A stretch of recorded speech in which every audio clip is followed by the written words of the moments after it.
Hello, everyone. Um,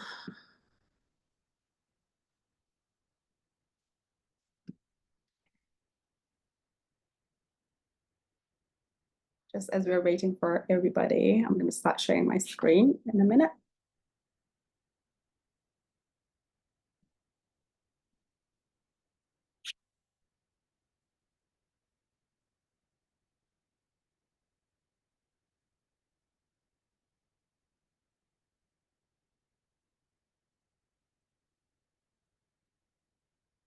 Oh, wrong thing. Bear with me for a second. There we go. Here we go. Okay. Okay, we're already 34 people, so I'm going to kick this off. Hello, everyone, and welcome. Thank you for joining us today for what we believe is an incredibly timely and vital conversation. Yeah, please feel free to pop your name and where you're joining us from and your organization in the chat and say hello. We are going to wait for maybe like a couple of more people to join us as I'm having a little introduction and welcoming here. But my name is Ece. I'm the program director at Creatives for Climate. I'll be one of your hosts today.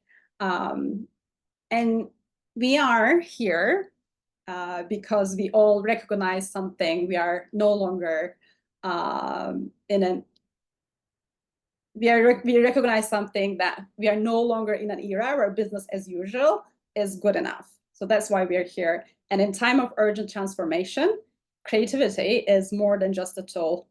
It's a force for change. And communicators and strategists and creatives like us face a really clear choice.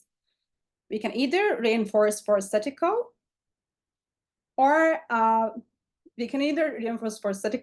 we can help shape for a just and sustainable future.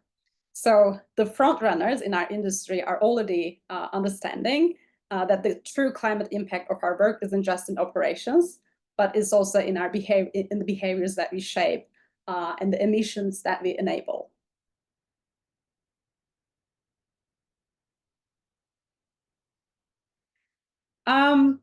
So today we're gonna be answering those questions and like those challenges. So we're gonna look at our strategic responsibility as creatives and communicators and service providers, and we're gonna have an introduction to service emissions, which is the key concept and key topic of today. And spoilers, it's an emerging framework developed by Race to Zero, Oxford Net Zero, and it helps service-based organizations measure the impact of their influence in a nutshell. But Alex is going to explain us more on that. And then we're gonna hear from some voices from the agencies. So we're gonna hear from real-world insights and how agency leaders who are already taking steps forward are doing this. And finally, there will be a collaborative environment, an interactive section of today's webinar, where you will get a chance to reflect and share and what you think of service emissions and what agency level climate leadership can look like in the breakout rooms. So that's today. But before we get into it, well, I've already told you this is going to be a little interactive. So let's start with an interactive poll.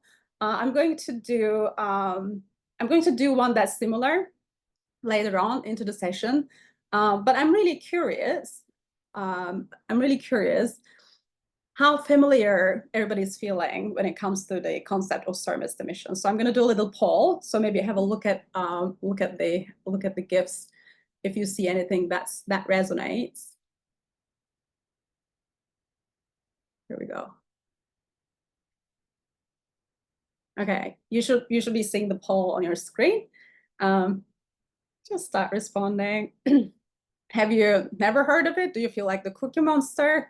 Or maybe you've heard of it, but maybe you're just gonna let us do the talking and listen. Maybe you're feeling a little bit more confident like Morty, or you're like, yeah, let me do the webinar like Channing Tatum. Okay, we've got all the answers. I'm going to end the poll and share the results. Most people, I think, answered that they haven't heard it. Okay, perfect. If by the end of this workshop, if everybody is like moved 1 point to the next, I'm going to call this a success. Okay. The next, our other co-host is, of course, Eva. I've already introduced myself, so I'm going to pass the mic over to Eva, who's going to introduce Creatives for Climate in case you haven't heard us before. And then, yeah, over to you, Eva. Thank you, Ejam. My name is Eva Fras, and I'm the Impact and Growth Manager at Creatives for Climate, the world's largest and most diverse network of creatives dedicated to climate action. We can also move forward in the slides. So, we are in over 90 countries now already, and with the following more than 60,000 across our channels and a rapidly growing alliance of ethical agencies. Our vision is a just and regenerative future where creativity is used in service of climate solution, and together we are working on our mission to transition the impact of creativity from driving pollution to scaling solutions. And basically, why do we exist? Why are we here today? Because we live in an inconvenient truth. That is that we are in a climate emergency that is made possible by the creative industry. But at the same time, our industry is full of brilliant and passionate people who have the right skills to mobilize, imagine, design momentum towards new futures. And basically, we are now in a moment that urgently demands action. In a recent survey, also 89% said that they want their governments to take action. So through our flagship platform, we equip professionals, agencies, and brands with tools, trainings, and also support to transition the influence of creativity in line with climate positive future. So, as you can see, this is more than a network. It's a groundswell for change and also an invitation for everyone to take action. And there are 3 ways to get involved. The first one for individuals is the Creative Climate Hub.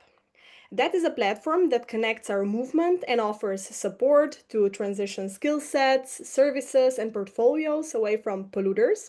And it's easy to join. And if you're willing to join the community that celebrates active participation, collaboration, commits to solutions through storytelling, recognizes the intersectionality of the crisis, and also believe that creativity for good can exist only if we divest from working with big polluters, you just signed the community commitment and you are in.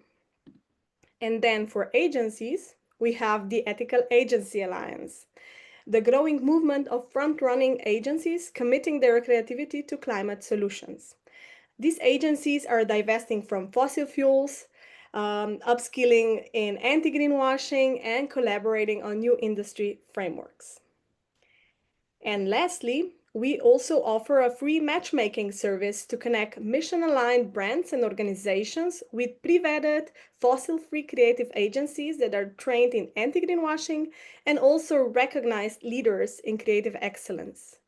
And basically, everyone is welcome because everyone is needed. Thank you, and giving the word back to Ejana. Thanks so much, Eva. Okay, next I will get us a bit warmer to the concept of service emissions before I leave the stage to Alexis to explain us a little bit more further in more detail. And speaking of getting warmer, let's start with the acknowledgement that 2024 was the first full year where we reached 1.5 temperature limit. You know, Valencia, Los Angeles, Alberta wildfires are just some of the disasters that I can name that can be linked to climate changing. And there are so many more visible effects people are already facing in their daily lives. So the main thing to understand is climate change is already happening, and because of us. And we have an increasingly small, but more important than ever window to effectively govern solutions and to act in ways that are in our best interest in long term and in solidarity with people who are already experiencing the challenges. But let's also acknowledge that it's also a magnificent time to be alive at the same time, because it means that what we do in our work matters, and we could actually change the course of the history. And luckily, we have the best tools, and I might even say a superpower, creativity.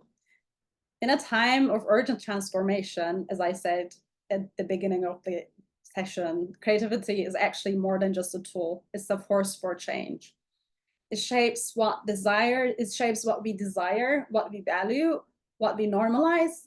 And this essentially means it also shapes the global market and the emissions.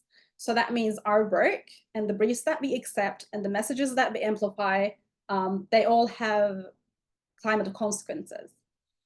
So creativity has created the mess, I guess we could say that we are living in today. And the good news is that we can also help restore it and inspire.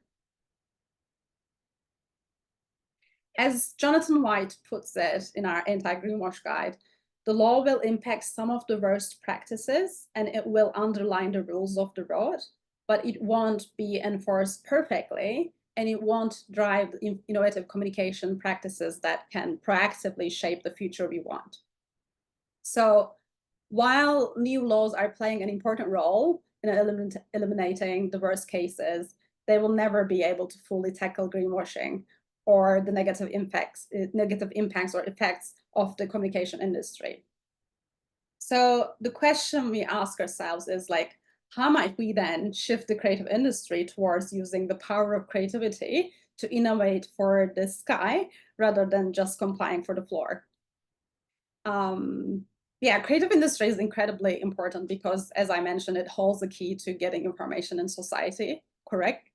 And when it comes to transition and climate change, is really critical. But in the meantime, many fossil fuel companies have, fossil fuel companies who are responsible for about 90% of the global emissions. They are also increasing their PR and advertising and lobbying efforts for the exact opposite. And yet, many agencies still work with them. Until now, agencies were mostly held accountable only for their operational emissions, think like office energy and staff travel. But what about the emissions we enable through the services that we offer and the work we do? And that's where the concept of service emissions come in. So in simple terms, service emissions are the greenhouse gas emissions we enable through the clients we choose to work with, the campaigns we shape for them, and the strategies we advise to them. In an even simpler terms, divesting from high risk, high emission clients is a crucial and the most obvious first step. But that's only the half of the strategy.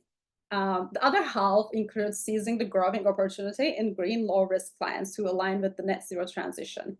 So it's not just risk reduction, but it's also smart and future focused business. And just to draw a picture of the potential in a smart slide with lots of numbers, just in the UK, net zero sector is expanding faster than the UK economy itself. Recent reports show that net zero sector is strengthening the UK economies and considered a key to growth in the UK. And in 2024 alone, the UK's net zero sector added 83 billion in gross value, growing at a rate of 10%, which is 3 times faster than the rest of the economy. So looking ahead, projections estimate that UK's net zero economy could be worth up to 1 trillion by 2030, and accounting for about a third of the nation's current economic value. So this was UK, and I know while net zero sectors are growing globally, the pace and the investment levels and the job creation vary greatly by the country and by the region. But some countries may have higher growth rates while others are still in transition stages. but still, it's a very positive thing to share with you. So I wanted to do it here today. But zooming back in to our topic of the day, Creators for Climate is proud to be bringing this emerging framework to life with Oxford Net Zero, Race to Zero, and Purpose Disruptors. And our members, by virtue of taking our community commitment bonded by 5 key values, and agencies joining the alliance, divesting from fossil fuels, upskilling staff in anti-greenwash education, and actively communicating to sharing the best practices, they are already raising the bar and have already been recognized as critical frontrunners, raising the bar on ethical integrity. With that, I will invite Alexis to the stage, Head of Stakeholder Engagement at Oxford Net Zero, to tell us a little bit more about this emerging framework and how it became to shape. Thanks so much, Jen. Thank you, everyone, for tuning in today. It's really great to see so many different people from all corners of the world interested in service emissions.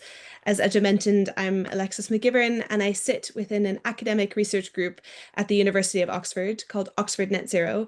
We represent a coalition of about 60 academics across 11 departments of the university, so physicists, legal scholars, biologists, anthropologists, and more. And my role is making sure that we take that academic understanding of climate and net zero and translating that for practitioners.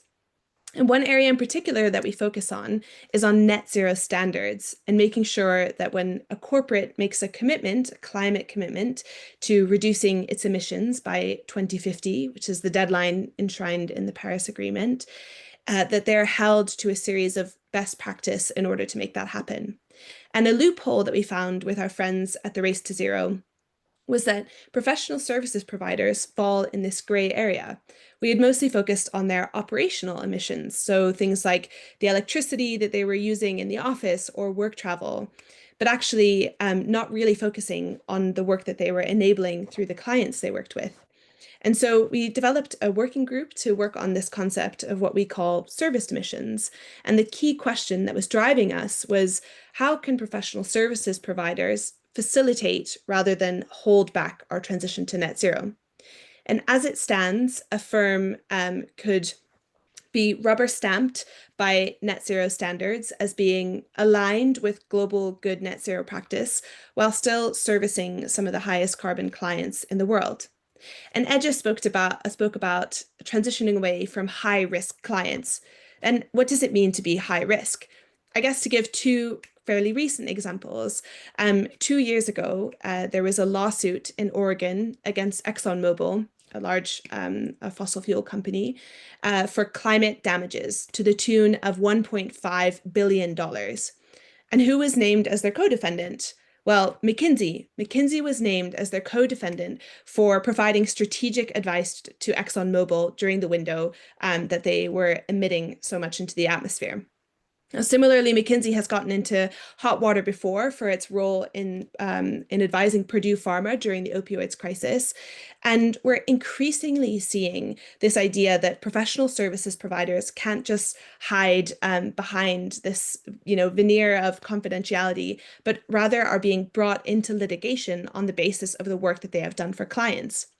In a more recent case, the WPP, which is an advertising and PR agency, they had a complaint brought against them at the OECD based on their work being done for fossil fuel giants, arguing that this was basically in violation of the commitments that they had to uphold human rights. So we're really just trying to make sure we close that loophole. So next slide, please, Edja. So essentially where we ended up was after this working group, which included lawyers, advertisers, consulting firms, and more, was 5 different action areas that resulted in a 6th, which is systems transformation, so changing the system at play.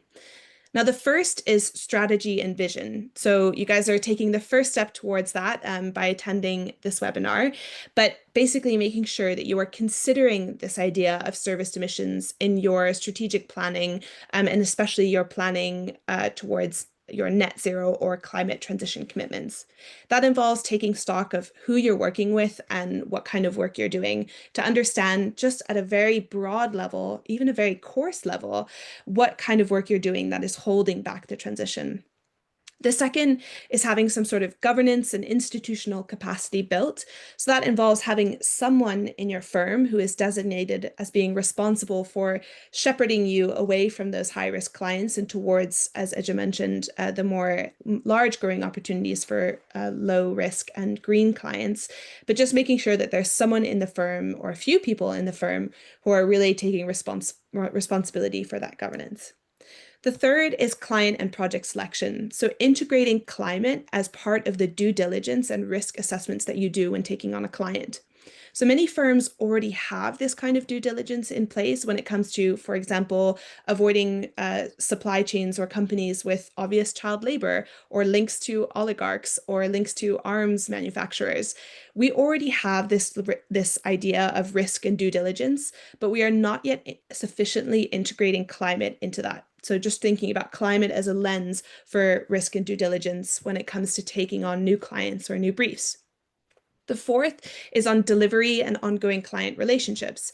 So really considering how when you've been brought onto a brief that seemingly has nothing to do with climate, and Edja really introduced this well, that sort of everything has to do with climate these days. And I'm not just saying that as a climate researcher, but making sure that when you're brought on to have a campaign, that you're thinking about, okay, what are the long-term impacts on the climate as a result of the advice that we're providing here? And how can we gently weave that into those briefs to clients? And the fifth is just thinking about system changes at a level of measuring and reporting our progress on these areas, and making sure that we understand over time that you'd want to shift your portfolio away from those high risk, high emission clients. And then the final, which is the sixth, which is a bit of a wraparound around all of these recommendations, is advocating for systems transformation. So not just pushing this at your own firm level, but actually trying to change the rules of the game. So making sure that the net zero standards landscape reflects this actual influence in the standards. And next slide, please. And this is a maybe overly academic graph that we like to use in our research group, but it's basically just thinking about how are we scaling good net zero practice? And rather unusually, this graph is read from right to left. But the most important thing is that we see very strong voluntary initiatives scale into what we call orchestration campaigns, which is basically lots of people agreeing to do voluntary best practice, and then into standards and all the way into regulation. So what you're doing here in the Ethical Agency Alliance is really that step on building strong voluntary initiatives and strong orchestration campaigns where it's not just one person taking on best practice, but a coalition of firms. And that really does pollinate across into much more binding landscape, which means that it levels the playing field for all other players. Next slide, please. And I know that we have lots of creative people in the room, but just to say service emissions is this mobilizing concept across sectors, and it pollinates and builds on what has already happened. So financed emissions for the finance sector is sort of, I'd say, 3 to 5 years ahead of us of making sure that banks and financiers are held accountable for the work that they're doing in funding fossil fuels. We see this as well in the legal sector. The advised emissions concept is really coming to the fore. This is a screenshot from the UK's Law Society's guidance, which is given to practicing lawyers in the United Kingdom, that advised emissions are part of understanding the climate impact of client work. So this concept is much broader than just the creatives industry. Just next slide, please. But just to give a shout out to our friends at Purpose Disruptors, they've done a lot of work of understanding the advertised emissions at a methodology level, so understanding how we calculate our advertised emissions, and found that through some major advertising agencies who went through their methodology, that your service emissions can be up to 42 times higher than your operational emissions. So there's real, if you are interested in this report, you can get a bit of a deeper dive into how this looks in the advertising sector. And just my last slide, just to say that kind of having this as a mobilizing concept to think about where do management consultants fit into this? Architects who are making decisions about design of new buildings, accounting firms, engineers, marketing and social media. So the service emissions concept is really meant to be sector agnostic and applicable across sectors. And if you're interested in this work, we're forming a secretariat at the moment, as sort of a coordinating body for those who are interested in implementing some of these practices. And you can also contact Creatives for Climate. But I look forward to seeing some of you in the breakout rooms a little later. Thanks. Thanks so much, Alexis. Yeah, before further ado, I now want to invite our next guest to the stage, Tom Tepper, who's the co-founder and CEO of Nice and Serious and a member of our Ethical Agency Alliance. He will give us some insights from the industry and what some of those actions might look like in practice. Over to you, Tom. Hey folks, thanks for the kind intro, Ejit. And yeah, so it's been a long week, so bear with me.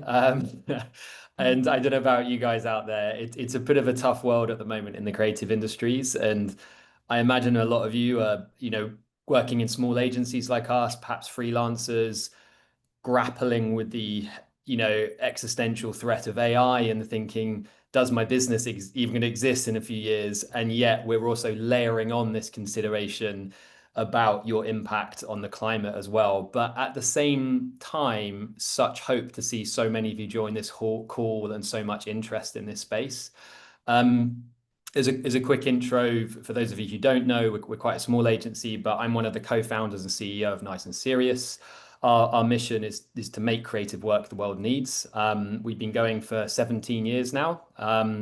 My background is actually in environmental science. So weirdly, all of this talk about carbon emissions is my bread and butter when I was a bit younger, and I swerved into the creative industry. But I think what's really exciting about this whole movement for serviced emissions is I think this realization that as an industry, our work has a huge reach and influence. And I think this whole movement is about recognizing that influence. And, of course, there's structure and process around this serviced emissions. But I think when you get your head around it and when you simplify it, it's relatively simple. And I think probably quite a lot of the people on this call are already making steps in that direction. I mean, the fact you're on this call probably suggests you're miles ahead than most of our industry. But, I would really encourage the fact not to be too put off by the terminology, the visions, the due diligence and stuff like that. A lot of it is intuitive, and sometimes just having some of those simple processes and practices written down can really kind of push you in the right direction. So as an agency at Nice and Serious, and I can see a lot of you and a lot of the folks on the call as well are already sort of working in this purpose-driven space. And that's very much what we've done since we started. But I think there was a real key moment for us. It was around 2015 when we'd been going for about sort of 7 or 8 years. The business was growing, and we were starting to get bigger briefs from businesses who are wanting to communicate their sustainability commitment. And we received quite a big brief from a large fizzy drinks brand, and it was about CSR, and we took it. And well, I took the brief because at the time we didn't have a client selection procedure in place. We didn't have a governance structure. And I don't know about you guys, but when you see a brief that's got 6 figures on it, you fucking jump at it. You're like, where do I sign? You kind of ignore all the bad signs because it's so fucking stressful making ends meet and just getting money through the door. And you just take the work and you don't really ask the deeper questions. And actually it was at that point that my team kicked up a bit of a fuss and said, actually, Tom, we think this brief's greenwashing. And that made us realize that we needed to put some mechanisms in place to actually consider the wider impact of the work we were doing. And we built this small system called the Moral Compass, which is a little kind of web app. And what we essentially did was we input our purpose statement into the Moral Compass. And then since that point, every single brief we've received has been democratically and anonymously voted on by the entire team based on the extent to which it aligns with our impact. So it generates a percentage alignment score. And if it's above 50%, we deem it net positive, and therefore it's a brief we'll respond to. And if it's below 50%, we reject the brief. And we've had that for nearly 9 years now, and everything goes through it. And it's not foolproof. It's just what we're basically doing is aggregating everyone's morality and giving everyone a voice. Because previous to that, it was just my instinct. And as you know, running a business, being in this industry, there's so much pressure on you that sometimes you just can't see the wood from the trees. And this gives everyone a voice and holds me accountable. And having that as part of our kind of pitch process means that there's a structure there for us to monitor and kind of measure our clients. And I can kind of take track of the average score.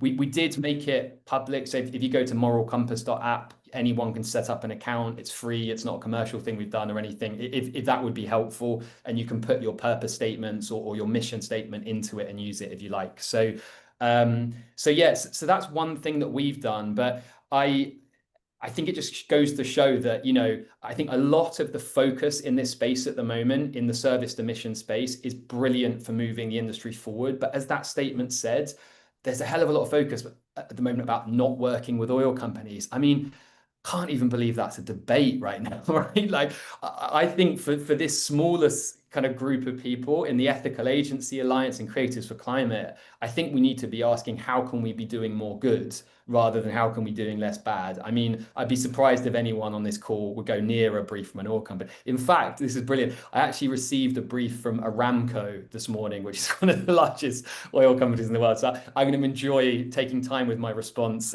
tomorrow or later in the week. So, I think really this is about thinking how much good can we make? And actually, one thing that I'm really looking forward to, last week, we launched a new campaign for Byways, which is a flight-free travel company that helps people in the UK plan rail and holiday journeys to Europe, taking out the friction from it. And what we're doing is working with the client to track the uptake in European sort of holiday travel because of the campaign, and hopefully we'll be able to calculate the service or advertise emissions of that in a positive way, i.e. the emission reduction rather than the emission increase. And we've also using AdGreen's carbon calculator, which is something you might want to look into for productions. So we're going to track the operational emissions of that campaign, as well as the service emissions, to kind of compare the difference in scale. And hopefully that will be a good case study for us and others to say that actually, as an industry, we can have a hugely positive impact when we channel our creativity to create sustainable behavior change. And it's things like that really keep me going and think, what, we've got a really important role to play. So yeah, I would just encourage everyone, do look into it and try and work out what that looks like for you. There are simple ways to implement it, and hopefully through this community we can share ideas, and happy to discuss those in the workshops after this as well. So yeah, great to see you all. It's really encouraging, and I hope you're all surviving and kind of thriving out there right now. So great. Thanks so much, Tom. Thanks so much for sharing that and inspiring us all. But we of course have more agencies in the room. So we have Max, Managing Director of New STANDARD.STUDIO, and we have Pierre, the Head of Strategy at Strike. Both agencies are members of our Ethical Agency Alliance. And alongside with me, myself, Eva, Alexis, and Tom, they will also be facilitating the breakout sessions coming shortly. But before that, I want to invite them both on the stage, and so they can introduce themselves and the brilliant work that they're also bringing forward briefly. Cool. Should I go first? Yeah, okay. You're on the, Very grateful for being here. Thanks again for the invitation, also for the great webinar so far. I'm Max, Managing Director of New Standards, based in Berlin, and I love seeing a lot of Berliners in the chat today. Amazing. So we recently joined the Ethical Agency Alliance, and for us, well, the concept of service emissions is kind of really deeply ingrained in our business model. We're basically part sustainability consultancy, part communications agency. And as such, we consult our clients on their sustainability strategies. We set goals with them. We identify measures. We even help implement them with them. And once that's done, we communicate those efforts and help them activate also other stakeholders. So we definitely follow the belief that our clients' emissions are our emissions, or at least part of our responsibility, and we can influence them. And as such, we're really interested in reducing them. So for any client who's working with us, who hasn't measured their emissions yet, for example, that would be actually the first step of our collaboration. And we do it with them or for them to make sure it's as easy as possible for them. And similar to what Tom already mentioned when it comes to communication projects and campaigns, we, for example, don't do any product campaigns. We don't do any campaigns that have like a buy call to action. So we mostly do campaigns around circular consumption, like buying secondhand, repairing, sharing, but also for the public sector. And we, similar to what Tom mentioned, we're tracking how many emissions are actually being avoided because people, for example, don't buy new, but they go for a circular alternative. Yeah, we have started implementing this actually right at the beginning when we started 5 years ago. We're also relatively young and relatively small, I would say, 15 people. And back then we came up with a list of standards. That's where also our name is coming from. And that list helps us choosing which clients to work with, on what, and also who we say no to. And they're also on our website, they're in our impact report. And I'm looking forward to talk a little bit more about this with my breakout room. And I'll pass it on to Pierre. Thank you so much for the invitation. Thank you, Maximilian. Thank you, Alexis, for this brilliant work you've done on the service emission part. And thank you, Tom. I'm absolutely in love with the tool you just produced for your team, and I actually am thinking about creating one for me, for my team as well. I'm Pierre. I'm a managing director and co-founder from Strike. We are a small independent agency, creative, in Paris. First thing is, please be aware that I'm a French guy speaking English, so that might be not understandable sometimes, but I'm trying to be as good as possible and as inspiring as possible. To tell you a little bit more about what I heard and about what we do, the first thing I would say is I believe service emission, if I say it from an ad perspective, it's exactly what do you create, how you create it, what do you say, and what you are. And I really think that's something very important. On my side, let me give you a small anecdote with my partner and co-founder from the agency. We met working for in a previous agency for the 100th birthday of Coca-Cola in France. We were working on a huge campaign combining with activation where Coca-Cola was supposed to actually clean up the beach from plastic. And in the afternoon, on the same day, we went working for Greenpeace on a different brief for plastic pollution. And that was actually the momentum where we were actually kind of freaking out. And we decided actually to create the agency and dedicate it to NGOs. Mostly to NGOs, but also for brands that actually want to do good and that believe in progress. What was interesting, Maximilian, and what you said is that you actually go from consultancy to communication. We actually do the other way around. We went from the advertising perspective, going back and going into the structure to actually change them from the inside. And that's two different ways of seeing things, but I believe it's actually a great synergy to do it. Few things I wanted to say is that actually what we did at Strike, we actually wrote down in our status, in our legal status from the company, our purpose. It's called entreprise à mission in French. It basically means that you actually set up legally in your legal status that our purpose is to use advertising tools to promote actors of the progress, social progress and ecological progress. And I believe that's something really, really important because it's the first step you need to go through to actually have a real purpose in your activity. And when it's about service emission on our side, since we mostly do advertising, I believe the biggest point is about producing correctly and eco-production. I mean, we have standards, we have labels in France and also in Europe it's good to respect those labels and to respect this eco-production referential, but when you actually do it for for oil companies, I mean, that's something that's a problem. And yeah, we actually done kind of the same you've done, Tom, by setting up a democratic panel in the agency where 10 people, everyone say what they have to say about the briefs and the clients we actually receive. Obviously, when it's 80% NGOs, that's not really a problem. But when it comes to brands that needs to really sell art selling, retail brands and stuff like that, we need to be all aligned. And yeah, I'm looking forward for to talk with you guys in this workshop. Alrighty, thank you so much, both. It's so interesting to see like different approaches as well. So thanks so much for sharing. Yeah, let me explain what we will do in the breakout session and what this is going to look like. So we will split into 6 groups now with every one of us, the speakers and the hosts in each group, and as facilitators. And the facilitators will lead you, the participants, to respond and join the discussion around the question on the screen. So which action area is your agency already actively addressing?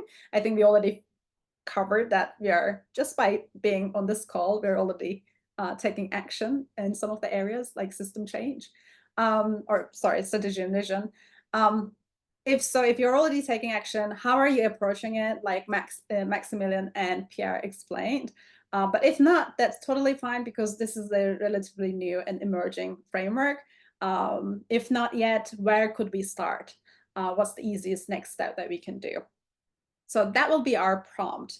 And as it will be a larger group, because we are currently close to 80 people, 70 people, the invitation for you is to share your wins and challenges, but also be respectful for each other's time and keep it brief.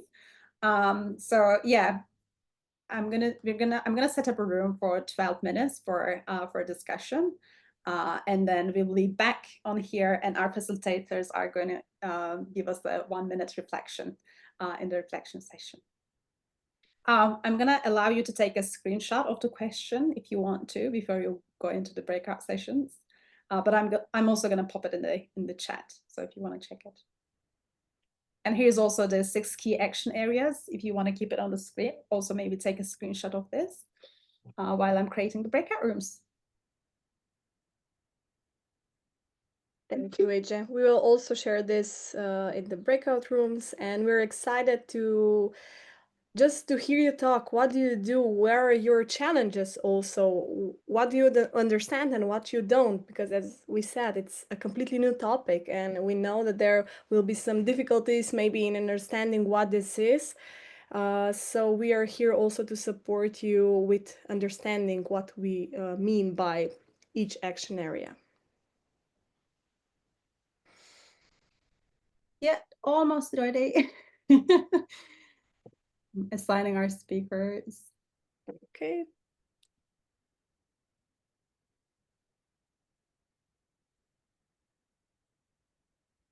Some people are getting afraid of the breakout rooms. Don't you worry. It's not going to be anything scary. And I think it's going to be very valuable and insightful for us to hear everyone. I think the majority of people are doing much more than they are aware of. So, okay, all right. Thank you.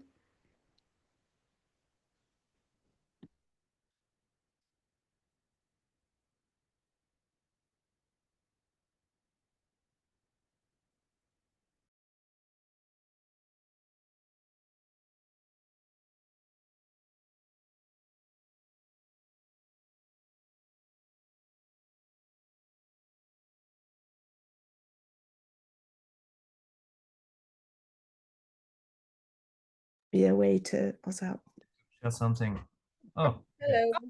Hello, welcome back. I thought there was going to countdown. There was going to be a countdown. Hard stop. Pulled the parachute. We're out. Oh, so sorry. Normally we have like a 60 seconds countdown.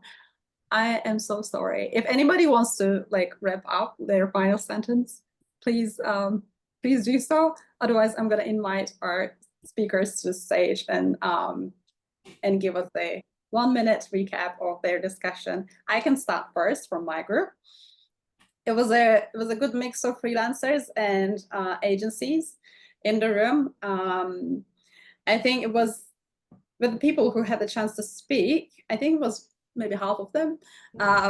It was, I think, client and project selection come across as one of the next or easiest first step, or a step where everybody was feeling comfortable starting with, or oh, this is something that we can definitely adopt and start from there, and maybe the most impactful. So that was one of the points. And another point made was that it also looks different from region to region and country to country, because for some clients in specific countries, that is not a priority, and the market is quite saturated and challenging. So those were the main discussions from our group, and I'm going to hand over to whoever's next.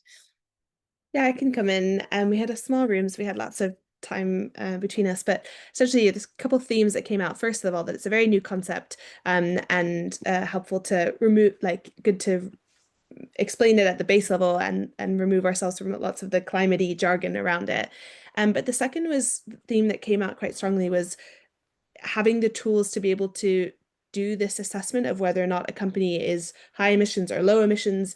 And one thing that might be helpful is having a bit of a guide for agencies, here's where you might be able to find their sustainability reports, or here's some keywords that you should look out for that will help you assess whether or not it is greenwash or contributes to emissions. And in particular, and this is important because we've been talking about implementation guidance of what does this look like at a firm level, and what does it look like at a freelance level, because those things will be quite different. So making sure that there's sufficient guidance there. And yeah, I think that those are the main themes that came out, but happy for my group to jump in. But it was a really interesting conversation. Thank you, Alexis. I can go next. Thanks, Eva. Okay, so we also had a mix of people, from freelancers, designer, even people from tech. So we exchanged views, and there was people said that there was a strategy in place. So the first action area, but the problem was that that's not always the full picture, because the majority of companies are still cherry picking what they're focusing on. Within the client selection, I think that was the action area that most of the attendees in our breakout room are working on. So client selection, some are leaning toward the NGOs, others have some kind of informal moral compasses in place, but with income needs, things can become fuzzy. But whenever they are deciding on which clients to work on, they're making a collective choice with other employees. Okay, on the project side, digital delivery, impact measurement are picking up, and some are also starting to track their carbon footprint, but this is still the operational footprint, so not the external one, the service emissions related one. There has been a few concerns around the project delivery within the AI, and someone noted that they would like to work on the policies for ethical AI use within the creative industries. And it was interesting within the institutional capacity. It was mentioned that it's not just staff that needs to be upskilled, but leadership too, especially when it comes to walking the talk. So it would be interesting to see upskilling leaders on the triple bottom line. And lastly, it was noted that a lot of big agencies, even though they have strategies in place and they're reporting, even upskilling, but they of course still work with fossil fuel clients, and of course that doesn't align with their climate commitments. So that was it from our group. If anyone wants to add anything, please do. Thanks, Eva. I'll go on if that's okay for you guys. On my side, there was a lot of freelancers as well, and also two agency leaders, mainly in tech and digital. The first thing I noticed, which was actually funny, is that the fact that freelancing is a trend.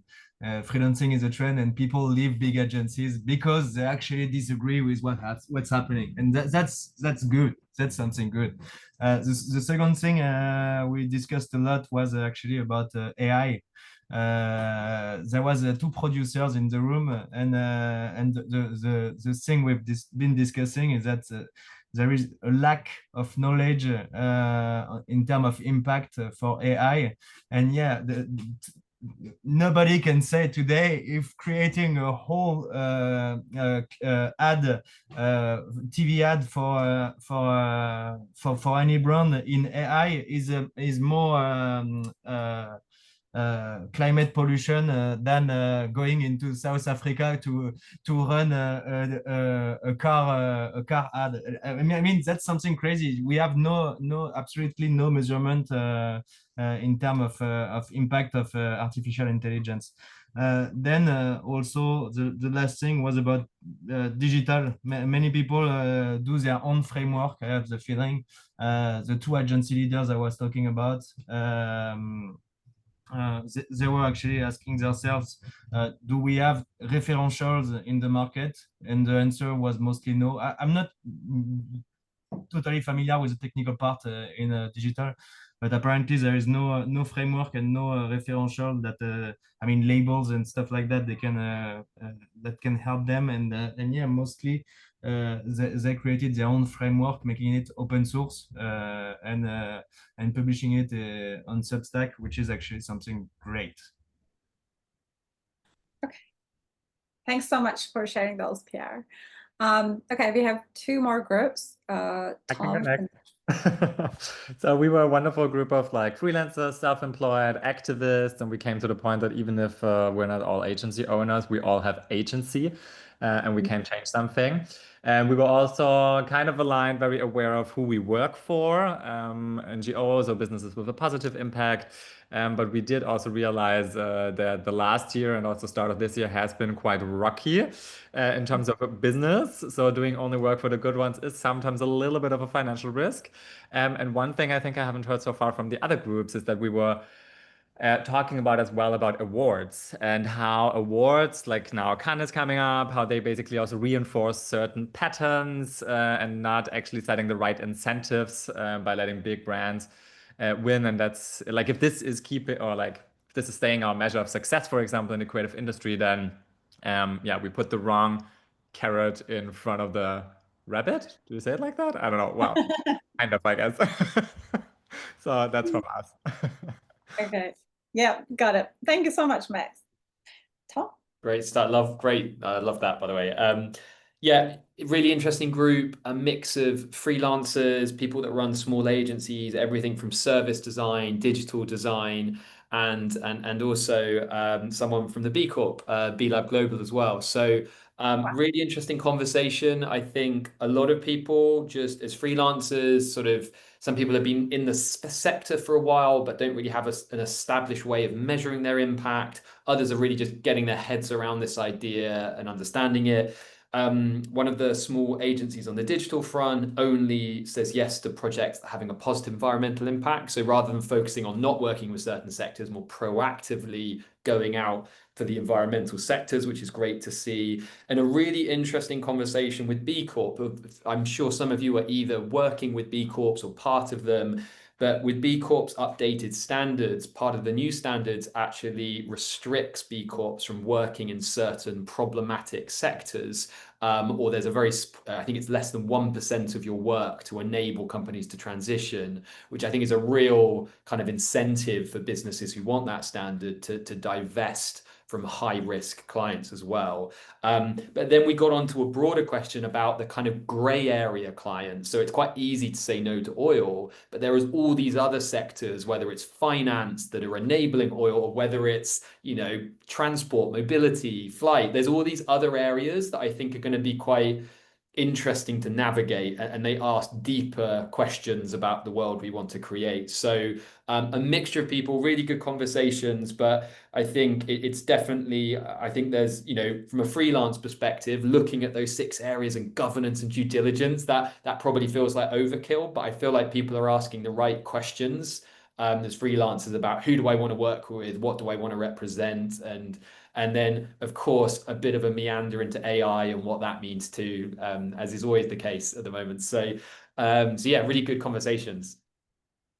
Amazing. Thank you so much for everybody for sharing all those points. I know Eva has already dropped the link in the chat, but there's an anti-greenwash guide, which was actually for agency leaders. But I think it would also be helpful for creatives just to add to your point, Tom, in terms of like asking the right questions and like knowing what are the right questions. I think that's a really good guidance for everybody, really. So before we wrap up, I'm going to share my screen one more time and bring up these cuties.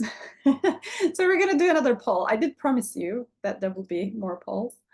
I'm going to do one more and let's see like if we had any changes in the answers.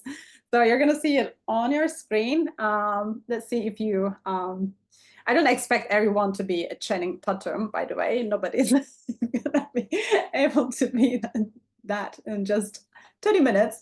But yeah, maybe you move from the Cookie Monster to the Ducky or from Ducky to the Morty. So yeah. Oh, yes. Oh, I'm loving these. I'm going to share it in a minute. Yeah. It looks great, really. Everybody's answered, and I'm going to share it. And as you can see, most people said never heard of it at the beginning of the session. And now everybody, most of the people are saying, I could get the gist and still learning, which is great. So we already did the reflections. The next steps is the new framework provides 6 key action areas as it discussed, and it's in a continuous improvement. And it's not a rule book, but a guide for evolving standards. And the good news is, as we have covered, some of you are already taking action or planning in some of these areas. And maybe you realize you're doing more than you thought maybe you're doing after this session. I'm inviting you to do our survey right after this session, or when you have a moment to yourself. It's in a type form. The type form is going to tell you it's going to take about 6 minutes to complete it, but I would give it maybe 15 minutes because it's also a great opportunity to actually learn more about the framework, because each questions are actually like walking you through all those actions. Even just by responding to those questions, you learn more. So I'm going to pop the link in the chat, but you're also going to receive an email from us with the link. And just by the responses that we had so far, because we've already started this survey, and the responses, more than 93 responders have already said they're already considering how their services could increase or reduce a client's emissions. So they're already planning, like they're already doing the strategy part, I would say, or they've started. And all of our agencies in our alliance who responded to the survey, which is most of them, almost all of them, they're already either planning or they've integrated or are actively applying this framework to their work with clients. So this is a really proud moment. Yeah, as I said, the link is in the chat if you want to start filling the survey. And if you're an agency owner or work at an agency, please come and join our Ethical Agency Alliance if you'd like to have conversations like this in our working groups. Thank you so much for joining. And I'm gonna leave the room open until everybody is leaving. But yeah, this was a great session. Thanks so much for everyone contributing to it.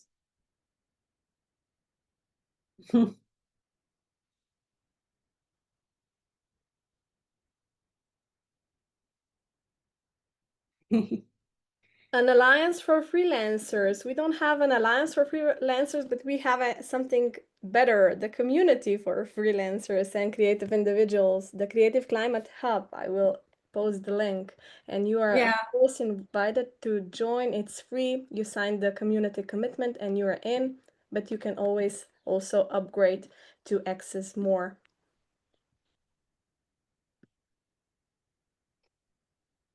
Awesome. Thank you, everyone. I'm actually going to close the session now. Yeah. Bye. Have a good evening.